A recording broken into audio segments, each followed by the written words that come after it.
بانجھ عورتیں آخر کیسے حاملہ ہو جاتی ہیں؟ میری ساس مجھے ایک مزار پر لے گئی اور پھر ساس بولی اپنی شلوار اتار کر اس درخت پہ لٹکا دو۔ اس مزار کے بارے میں یہ بات مشہور تھی کہ جو بھی بانجھ عورت اپنی شلوار اتار کر اس مزار کے درخت پر لٹکا دے گی وہ حاملہ ہو جائے گی۔ جیسے ہی وہاں میری ساس نے میری شلوار اترائی تو اچانک مزار کے لوگوں نے ایک عورت کے لیے بانجھ ہونا اس کی زندگی کا سب سے بڑا روگ ہے اور میری زندگی میں یہی روگ لگ گیا تھا۔ ہر عورت کی طرح اپنی اس کمی کو پورا کرنے کے لیے میں نے بھی ہزاروں منتیں مانگی تھیں اور تنگ آ کر آخر میں منت مانگنے میں ایک ایسی جگہ چلی گئی جہاں مجھے نہیں ہونا چاہیے تھا، شلوار شاہ سائیں سرکار کے پاس۔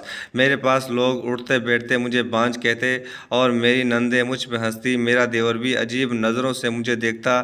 اس گھر میں یہی بات سب سے بری تھی کہ مرد عورت میں کوئی پردہ نہیں تھا۔ میری ساس میری دیور کے سامنے ہی عجیب عجیب طرح کے سوال پوچھتی، انہیں تو اتنی بھی شرم نہیں تھی کہ وہ میرے اور میرے شوہر کے تعلق کا پردہ رکھتیں۔ اکثر ہی وہ اپنی کنواری بیٹیاں اور بیٹے کے سامنے یہ پوچھ لیتی کہ تم دونوں کا بچہ پیدا کرنے کا ارادہ ہے بھی یا نہیں؟ ایسا تو نہیں کہ تم دونوں نے بچے پیدا نہ کرنے کا سوچا ہو اور ہم یوں ہی خواہ آس لگائے بیٹھے ہیں؟ تم حامل نہ ہونے کے لیے کوئی گولیاں تو نہیں کھاتی؟ یہ سوال جب میرے دیور اور نندوں کے آگے مجھ سے پوچھے جاتے تو میں شرم سے زمین میں گر جاتی۔ میں جس گھرانے سے تھی وہاں مردوں کے سامنے ایسی کوئی بات نہ کی جاتی تھی۔ میری بھی ایک بھابھی تھی لیکن میری اماں نے کبھی ایسی کوئی بات نہ پوچھی تھی جس سے انہیں شرم محسوس ہو۔ یہاں تو ہر سوال ہی شرمندہ کر دیتا۔ میرا اٹھنا بیٹھنا سونا نہانا سب میری ساس کی نظروں میں تھا۔ میرا دیور بنا دروازہ بجائے میرے کمرے میں چلا آتا اور گھنٹوں میرے کمرے میں ہی ٹی وی دیکھتا۔ اسے منع کرنے والا کوئی نہیں تھا اور نہ ہی مجھ میں اتنی ہمت کہ میں اسے کمرے سے نکال پاتی۔ کئی دفعہ میں نے اپنے شوہر سے اس بارے میں بات کی لیکن وہ ہمیشہ یہی کہتے کہ میں اماں کا بڑا بیٹا ہوں اور انہیں میری اولاد دیکھنے کا بہت شوق ہے، تم ان کی باتوں کو دل پہ نہ لگاؤ۔ دیور کی بات کرتی تو وہ کہتے کہ ابھی وہ چھوٹا ہے۔ یہ سن کر میں حیران رہ جاتی کہ ایک 19 سال کے لڑکے کو وہ کیسا چھوٹا کہہ سکتے ہیں۔ شادی کی ایک مہینہ بھی پورا نہ ہوا تھا کہ میری ساس بھی مجھے عجیب عجیب حکیموں کی دوائیاں کھلانے لگیں جنہیں کھا کر میرے پیٹ میں درد ہونے لگا تھا۔ یہی نہیں، انہوں نے میرے گلے میں اولاد کے لیے بڑے بڑے تعویذ بھی ڈلوا دیے۔ میں جب بھی اپنے گھر جاتی میرے گھر والے یہ دیکھ کے پریشان ہو جاتے۔ شادی سے پہلے میرے ابا کو ہرگز بھی اندازہ نہیں تھا کہ وہ مجھے جہاں رخصت کر کے بھیج رہے ہیں وہاں سب پڑھے لکھے ہو کر بھی تعویذوں پر یقین رکھتے ہیں۔ لیکن ابا ایک بیٹی کے باپ تھے، اس لیے ہر بار وہ مجھے یہ کہہ کر تسلی دیتے کہ وقت کے ساتھ سب ٹھیک ہو جائے گا، مگر میں جانتی تھی کہ کچھ ٹھیک ہونے والا نہیں ہے۔ اور انہی سب چیزوں سے تنگ آ کر میں نے ایک ایسا قدم اٹھایا جسے اٹھانے کے بارے میں کوئی بھی عورت 100 بار سوچے گی، لیکن کبھی کبھی حالات انسان سے وہ سب کروا لیتے ہیں جس کے بارے میں وہ سوچ بھی نہیں سکتا۔ میری یہ کہانی سن کر آپ کے بھی ہوش اڑ جائیں گے کہ کس طرح میں نے شلوار شاہ بابا کے مزار پر جا کر اولاد کی منت مانگنے کے لیے خود اپنے ہاتھوں اپنی۔ میرا نام ثنا ہے اور میرا تعلق لیاقت پور سے ہے۔ ہمارے علاقے میں پڑھے لکھوں کی تعداد بہت ہی کم ہے اور بہت سے لوگ تو پڑھ لکھ کر بھی جاہل ہی ہیں۔ میرے سسرال والے بھی ایسے ہی پڑھے لکھے جاہل تھے۔ شادی کے پہلے مہینے سے ہی مجھ پر ان کی طرف سے اولاد کے لیے دباؤ ڈالا جانے لگا۔ کبھی میری ساس کہتی کہ وہ مرنے والی ہے اور اسے پوتے پوتیوں کی شکل دیکھنی ہے، تو کبھی کہتی کہ تمہارے ماں باپ نے جان بوجھ کر تمہیں ہمارے سر ڈال دیا ہے، وہ جانتے تھے کہ تم ایک بنجر زمین ہو۔ میں شروع دن سے ہی ان باتوں کو سن رہی تھی اور برداشت کر رہی تھی، لیکن قسمت نے مجھ پر رحم نہ کھایا اور میری شادی کو ایسے ہی سال گزر گیا۔ میری گود ہری نہ ہو سکی۔ شادی کی پہلی سالگرہ پر ہی میری ساس نے دبے دبے لفظوں میں مجھے شوہر کی دوسری شادی کروانے کا کہہ دیا، جیسے سن کر میرے ہوش اڑ گئے۔ میرے شوہر وسیم نے مجھے تسلی دی، کہنے لگے تم پریشان نہ ہو، نہ ہی میرے گھر والوں کی بات کو دل سے لگاؤ، جلدی تم امید سے ہو جاؤ گی۔ مگر اب میرے لیے سب کی باتیں برداشت کرنا مشکل ہو چکا تھا۔ میں دن رات یہی سوچ کر ہلکان ہو رہی تھی کہ اگر ساس نے واقعی شوہر کی دوسری شادی کروانے کا سوچا تو میں کیا کروں گی۔ اسی لیے میں طرح طرح کے راستے ڈھونڈنے لگی کہ کسی بھی طرح میں اس خوشی کو حاصل کر لوں۔ میری ساس جو مجھے حکیمی دوائیاں لا کر دیتی تھی، انہیں کھانے سے تو میری طبیعت مزید خراب ہو رہی تھی، اسی لیے میں خود ہی چپکے سے کسی ڈاکٹر کو دکھانے کے بارے میں سوچ رہی تھی۔ ایک دن میری امی مجھ سے ملنے میرے گھر آئی، لیکن جب انہیں پتہ چلا کہ میں حاملہ نہیں ہو رہی اور میری ساس اور نندوں کا رویہ دیکھا تو حیرت اور پریشانی سے کہنے لگی کہ یہ سب کیا ہے؟ مجھے تو لگا تھا کہ تمہاری ساس تمہیں پلکوں پہ بٹھا کے رکھ رہی ہوگی، لیکن یہ تو جاہلوں سے بھی بدتر معلوم ہو رہی ہے۔ اپنی امی کی بات سن کر میں رو پڑی۔ کافی دنوں بعد میری امی مجھ سے ملنے آئی تھی۔ دل کا غبار آنسوؤں کی صورت بہہ نکلا اور میں نے انہیں بتایا کہ شادی کے اگلے ہی مہینے سے ہر کسی نے مجھے اولاد کی امید لگا لی تھی اور جب تک میں نے ان لوگوں کی مراد پوری نہیں کروں گی، یہ لوگ اسی طرح اٹھتے بیٹھتے مجھے ذلیل کرتے رہیں گے۔ میری امی کہنے لگی، ثنا، یہ تو واقعی پریشانی کی بات ہے، اور 1 سال تو اچھا خاصا عرصہ ہوتا ہے، تم کسی ڈاکٹر کو دکھاؤ۔ اپنی امی کی بات سن کر مجھے ہنسی آ گئی۔ میں نے کہا کہ آپ میرے سسرال والوں کو نہیں جانتی، اگر میں کسی ڈاکٹر کے پاس گئی اور ٹیسٹ کروایا تو ان لوگوں کو پکا یقین ہو جائے گا کہ میں بانجھ ہوں۔ میری امی میری باتیں سن کر رونے لگی اور مجھے تسلی دیتے ہوئے گھر چلی گئی، لیکن دروازے کی اوڑ سے میری سوتیلی ساس نے ہماری ساری باتیں سن لی اور میرے پاس آئی اور کہنے لگی، ثنا، میں نے تمہاری ساری باتیں سن لی ہیں اور مجھے بہت دکھ ہو رہا ہے۔ ایسا کرو، تم میرے پیر شاہ بابا کے پاس چلو، وہاں جا کر سب کی مرادیں پوری ہو جاتی ہیں، بس ایک دفعہ جانا ہوگا اور اسی طرح کسی کو پتہ بھی نہیں چلے گا، تمہارا مسئلہ بھی حل ہو جائے گا۔ اپنی سوتیلی ساس کی باتیں سن کر میں چونک گئی۔ وہ اس سے پہلے بھی کئی دفعہ باتوں باتوں میں اپنے پیر شاہ بابا کا ذکر کر چکی تھی، لیکن اس وقت میں نے ان کی باتوں کا دھیان نہیں دیا تھا، لیکن اس بابا کے متعلق میں کافی لوگوں کے منہ سے کافی دفعہ سن چکی تھی۔ انہی دنوں میری دوست عائشہ میرے سسرال مجھ سے ملنے آئی اور میں بے ساختہ اس کے گلے لگ گئی۔ اسے بتایا کہ ثنا، تم تو جانتی ہو میں علی سے محبت کرتی تھی، لیکن میرے گھر والے میرا اور اس کا رشتہ کرنے کو راضی نہیں تھے۔ ابا نے میرا رشتہ خالہ کے بیٹے سے بھی پکا کر دیا تھا، لیکن اب سب ٹھیک ہو گیا ہے اور میری مرادیں پوری ہونے لگی ہیں۔ یہ دیکھو میری شادی کا کارڈ، میری اور علی کی اگلے مہینے شادی ہے، تمہیں اور وسیم بھائی کو ضرور آنا ہے۔ عائشہ اور علی کی شادی کا سن کر میں بھی حیران رہ گئی تھی، کیونکہ یہ بات مجھے بھی اچھی طرح معلوم تھی کہ عائشہ کی خاندان سے باہر شادی ہونے کی کوئی گنجائش نہیں تھی، تو پھر ایسی کون سی کرامت کر دی گئی جو عائشہ کا رشتہ باہر برادری میں طے ہو گیا۔ میں نے عائشہ کو مبارکباد دی۔ میری دوست کے جانے کے بعد میری سوتیلی ساس نے کہا، جیسے ہی تم اپنے میکے رہنے کے لیے آؤ میرے گھر چلی آنا، میں تمہیں خود وہاں لے چلوں گی۔ ساس کے جانے کے بہت دیر بعد بھی میں یہی سوچتی رہی کہ کسی طرح میں ایک دفعہ حاملہ ہو جاؤں تو پھر اپنے سسرال میں اپنی جگہ بن جائے گی۔ میری ساس کو اس کے علاوہ مجھ سے اور کوئی شکایت نہیں تھی۔ اگر میں انہیں ایک پوتا دے دیتی تو شاید میں ان کی آنکھوں کا تارا بن جاتی اور وسیم کی دوسری شادی کا خیال بھی ان کے دل سے نکل جاتا۔ شام کو جب وسیم گھر لوٹے تو میں نے انہیں سرکار رسائی کے بارے میں بتایا۔ میری بات سن کر وسیم کہنے لگے، ایسے کسی چکر میں نہ پڑو، جب خدا نے قسمت میں لکھ دیا ہوگا تو اولاد مل جائے گی۔ یہ پیر فقیر زیادہ تر ڈھونگی ہوتے ہیں، پیسوں کے لیے لوگوں کو استعمال کرتے ہیں۔ وسیم کی بات سن کر میرا دل خراب ہو گیا۔ مردوں کا کیا جاتا ہے، نہ ہی کوئی انہیں بانجھ پن کے طعنے دیتا ہے اور نہ ہی کوئی اٹھتے بیٹھتے اولاد کب ہوگی جیسے سوال پوچھ کر سینے میں خنجر گھونپتا ہے۔ میں بالکل خاموش ہو گئی تھی۔ مجھے اس وقت کا انتظار تھا جب میں اپنے میکے جاتی اور اپنی سوتیلی ساس کے ساتھ مل کر سائیں سرکار کے پاس حاضری لگاتی۔ میں نے سوچ لیا تھا کہ میں بنا وسیم کو بتائے ہی چلی جاؤں گی۔ پورا مہینہ گزرنے کے بعد جب میری دوست عائشہ کی شادی کا وقت قریب آیا تو بڑی مشکل سے میں نے اپنی ساس ہفتہ بھر اپنی ماں کے گھر رہنے کی اجازت لی، کیونکہ شادی تو صرف ذریعہ تھا۔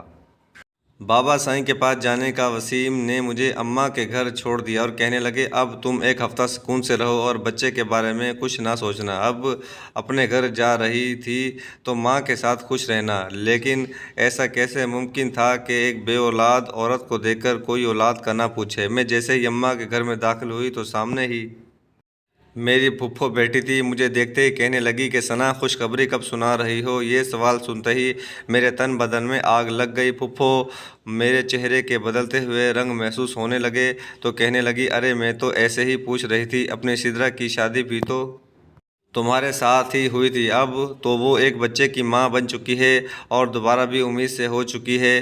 میں پھپھو کی بات کا جواب دیے بغیر بھائی کے کمرے میں چلی گئی جہاں میری بھابھی لیٹی ہوئی تھی۔ اس وقت اپنی بھابھی کو لیٹا ہوا دیکھ کر میں پریشان ہو گئی۔ مجھے دیکھتے ہی بھابھی نے اٹھ کر مجھے گلے لگایا، کہنے لگی، مبارک ہو ثنا، تم پھپھو بننے والی ہو۔ بھابھی کی بات سن کر جہاں مجھے خوشی محسوس ہوئی، وہیں اس بات کا احساس بھی ہوا کہ ماں بننے کی خوشی نے بھابھی کے چہرے کو مزید نکھار دیا تھا، جبکہ میں تو دن بدن پیلی ہی پڑتی جا رہی تھی۔ بھابھی کو مبارکباد دے کر میں نے چپکے سے اپنی ساس کو فون لگایا، اس سے کہا کہ مجھے ابھی سرکار سائیں کے پاس لے چلو۔ میری ساس کہنے لگی، ہمارے قریبی رشتہ دار فوت ہو گیا ہے، آج مشکل ہے، میں تمہیں پتہ بتا دیتی ہوں، تم خود ہی چلی جاؤ۔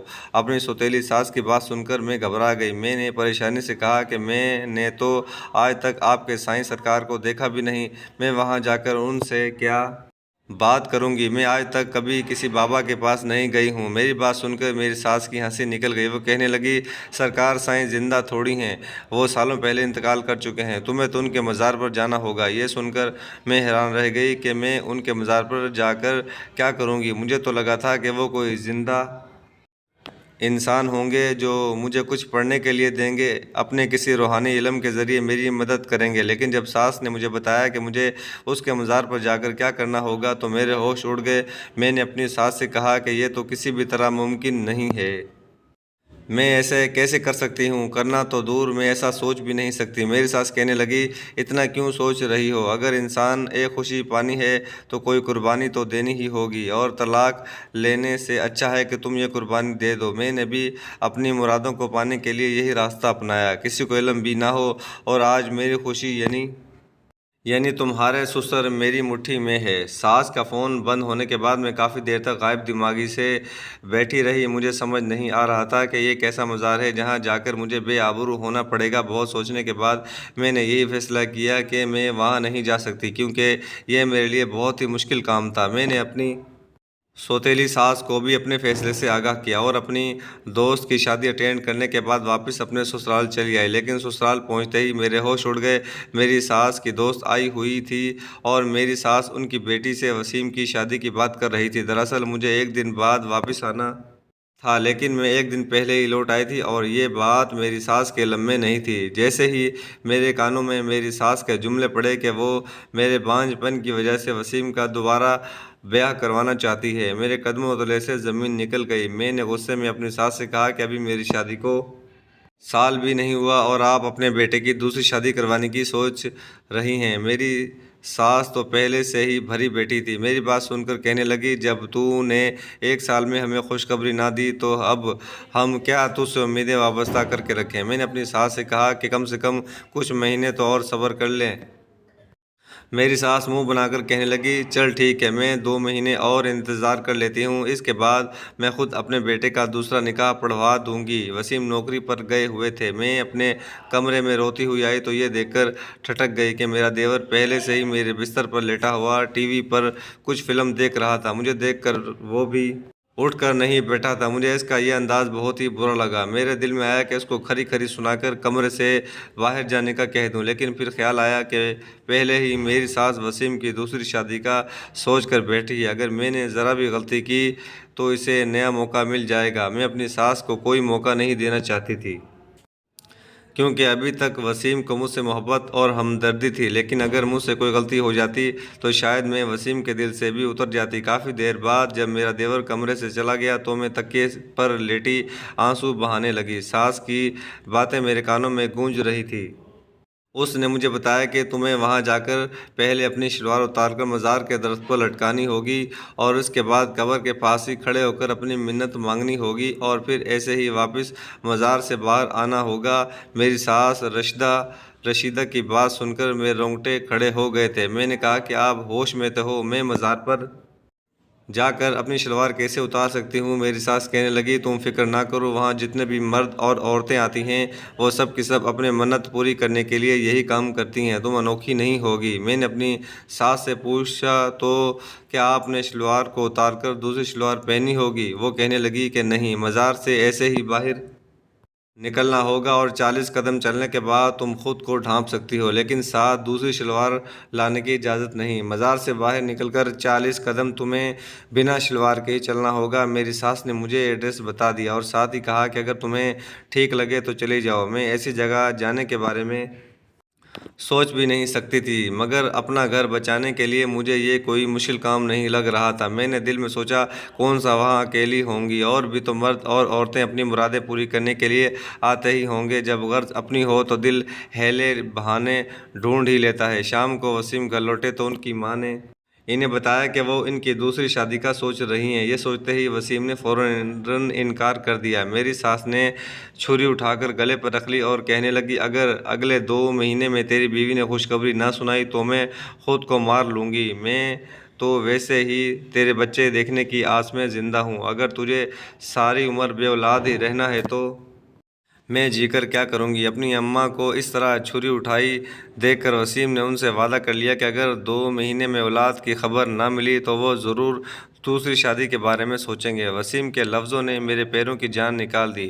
میرے لیے کھڑا ہونا بھی مشکل ہو گیا۔ بس وہی لمحہ تھا جو میں نے فیصلہ کر لیا تھا کہ میں پیر شلوار شاہ کے مزار پر حاضری ضرور دوں گی۔ کیا پتہ میری ساس کی طرح میری مراد پوری ہو جاتی اور میرا گھر اجڑنے سے بچ جاتا، لیکن ایک مسئلہ پیش آ گیا کہ مجھے دوبارہ میری ساس اتنی جلدی میرے میکے جانے کی اجازت دینے والی نہیں تھی، اور مجھے یقین ہو گیا تھا کہ اگر 2 مہینے میں حاملہ نہ ہوئی تو وہ میرے سر پر سوتن لا کر ضرور بٹھا دیں گی۔ اسی لیے میں نے ایک دوسرا راستہ ڈھونڈا اور اس وقت کا انتظار کیا جب گھر میں کوئی موجود نہ ہو۔ اکثر میری ساس اور نند کسی نہ کسی رشتہ دار کے گھر دوپہر کے وقت چلی ہی جاتی تھیں، اور پورے 6 دن بعد ایک دن ایسا آ گیا جب گھر میں میرے علاوہ اور کوئی موجود ہی نہیں تھا۔ میں نے بنا سوچے سمجھے چادر اوڑھی، گھر سے نکلی۔ یہ پتہ میرے گھر والوں سے کافی دور تھا۔ رکشا کر کے میں مزار پر پہنچی تو یہ دیکھ کر حیران رہ گئی کہ مزار پر ایک سوکھا سا درخت تھا جس پر پتہ نہیں